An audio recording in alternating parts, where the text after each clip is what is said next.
hard steps in the evolution of life, whether the development to multicellular from single cells is a hard step, and life doesn't do that very easily or very often, and that was obviously a key step in evolution, of whether the growth of brains, as we know, there's a heavy metabolic and energy cost to having a brain and to having visual sensing system, and perhaps that just doesn't always happen, and so we don't know what the ubiquity of brains is in the universe, or something like a brain, a processing system. And then, of course, there's the other issue, which we've already alluded to, of technology.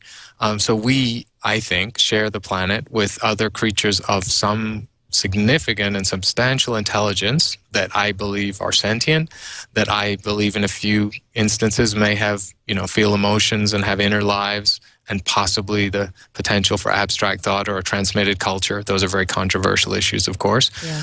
But the difference is that we have the technology. We have the wireless internet, we have the nuclear weapons, we have the spacecraft, and they don't.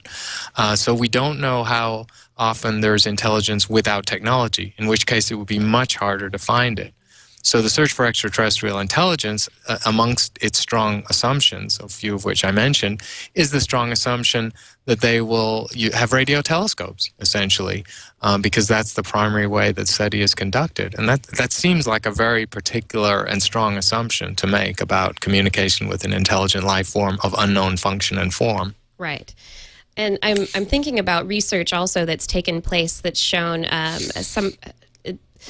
in the bacterial, microbial world, where researchers have actually created bacterial computers, where there seems to be some amount of intelligence in biofilms, in groups of bacteria that are able to work together to meet some kind of goal. Right. And so, is that intelligence? Exactly. So, how do we define this? And so going up the spectrum, there, as you say, there are very interesting, it's hard to call them behaviors. So the issue is always, of course, is this just purely hardwired and deterministic? Quorum sensing amongst bacteria is a very interesting phenomenon where microbial colonies will coexist in a cooperative manner where they exchange signals. They have signal processing at a primitive level where they have multiple modes of communication. I mean, if there are some bacterial colonies where the bit rate of their chemical forms of communication is about the same as a human conversation between two people. So it's not trivial information flow.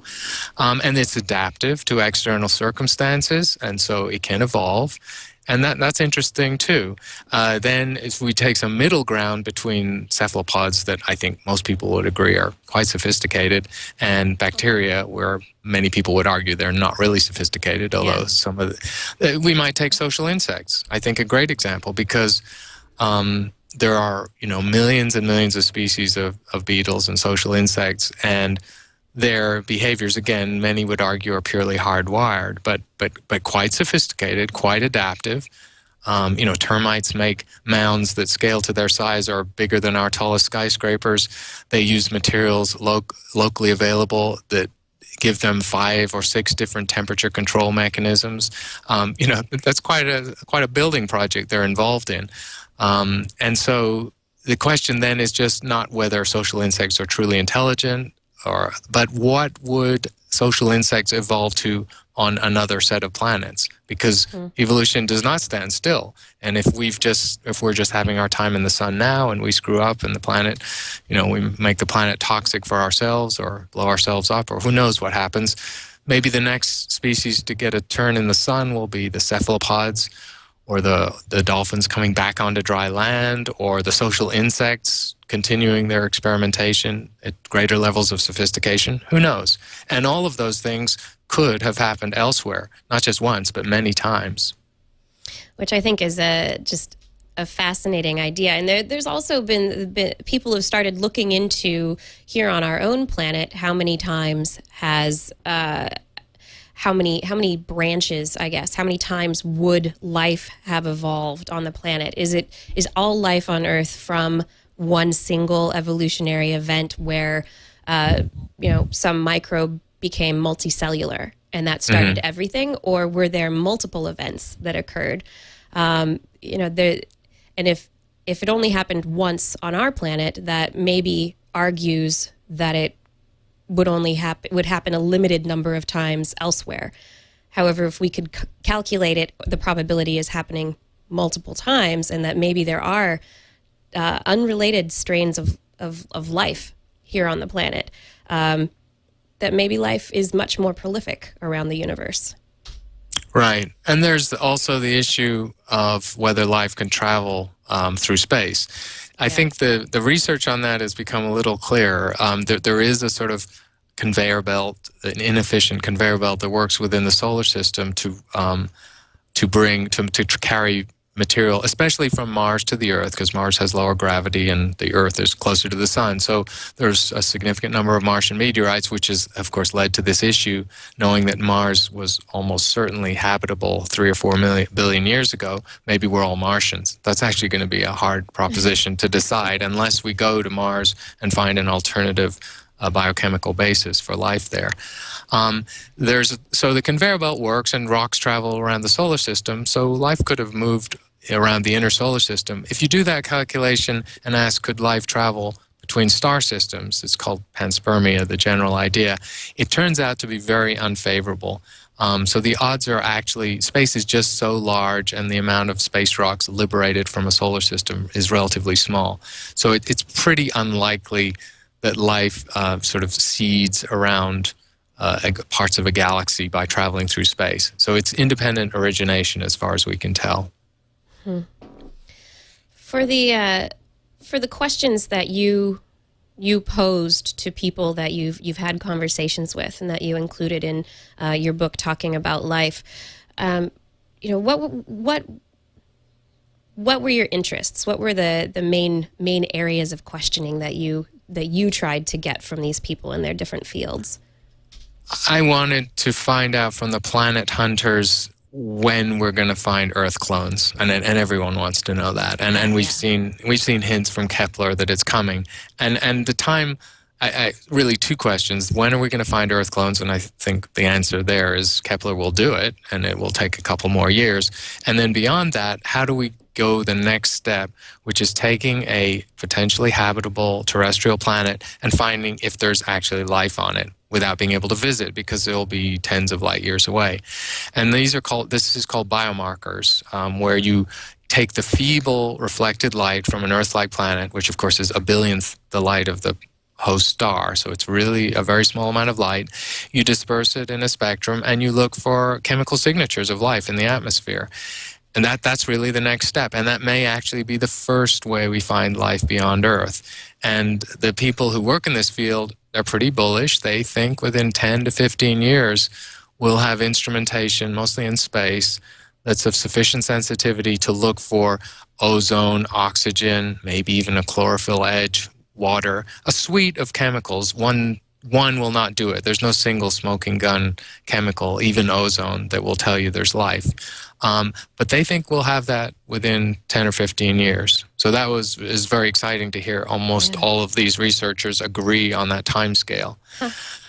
The other thing I was very interested in from some of the more, what you might call futurist thinkers, people like Ray Kurzweil that I interviewed and Nick Bostrom, who's a philosopher at Oxford, is there is a set of very, forward-thinking, some might say wild-eyed people who consider that biology is just a stage of our evolution. They think we are already engaged in a transition towards a post-biological future, where the Moore's law, where the nanotechnology, where the ability to replace body parts and extend our lifespans from within will just continue and reach a point where we become computational entities or robotic entities, that they're agnostic on what form this post-biological future will take. And their point, of course, is that in a universe as vast and old as ours, it's very unlikely, if we become post-biological, that we're the first.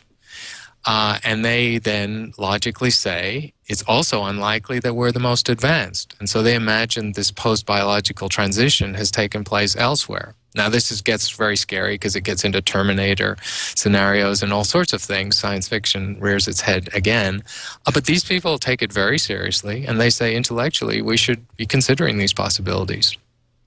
I think they're fascinating possibilities, but it's it's very, I guess, predetermined. They've got this idea that this is the way that our evolution has to go, toward this computational, informational evolutionary path. But is that really the only path that we could take? I mean, we could blast ourselves, or the majority of human population, off the face of the planet and send ourselves back to an earlier state of societal evolution, and then go off in a different direction. Maybe we lose all sorts of information. Maybe, storing information using the electromagnetic spectrum really is not the best idea. Right. No, I agree. They're predicated towards a certain philosophical position. Ray Kurzweil, for example, who's a very famous futurist who's written some notable books. Yeah. He essentially is working towards living towards the singularity, and he puts a date on it. I can't remember. It does move occasionally, but it's in the 30-year time frame when he thinks he'll be able to live forever. So there's this sort of mixes into the sort of cryonics crowd and the people, transhumanists and so on, and which are considered a little fringy by many scientists. So yes, these people have a philosophical predisposition to think that we will become better through this post-biological transition. And they really don't question the fact that it'll happen at all. They really consider it inevitable. But I agree with you that I think there are choices here. Another possibility is that the human race will bifurcate, that some small, very small fraction will choose to go into space. We're in very early days of the space age, but I think space colonization will eventually happen. Maybe we've kind of slowed down on these dreams because the space program is not that well funded. But if you take the time frame of 50 to 100 years, I think we'll be in space, and some subset of humanity, very small subset, may make the move off Earth. And they will, of course, then evolve differently, and they may take up residence elsewhere in time. And so we will move out into space, but most people will stay home. And so that will be an interesting transition too. In terms of all the conversations that you've had, we spoke yesterday briefly, and you said that you weren't even able to get all of the conversations into this compilation and talking about life. What are your take-home impressions about the search for life, about life in the universe, from all of these conversations? One of my take-home impressions as a scientist is that, and this is true in other fields than my own, that much of the excitement is at the interdisciplinary boundaries. That I was talking with people who were physicists and philosophers, who were oceanographers, microbiologists and astrobiologists. There were people who were hybridizing their training or moving from their field of their original training into another field. And they were having a hell of a time. They were having an incredible, exciting intellectual adventure doing that. So one of my take-home messages was just how exciting it is to be an interdisciplinary scientist these days. And life in the universe is an intrinsically interdisciplinary subject. So I was talking to geologists and biologists and cosmologists and so on, and many of them were not afraid to venture out of their field. So that was one message. The other one was just it's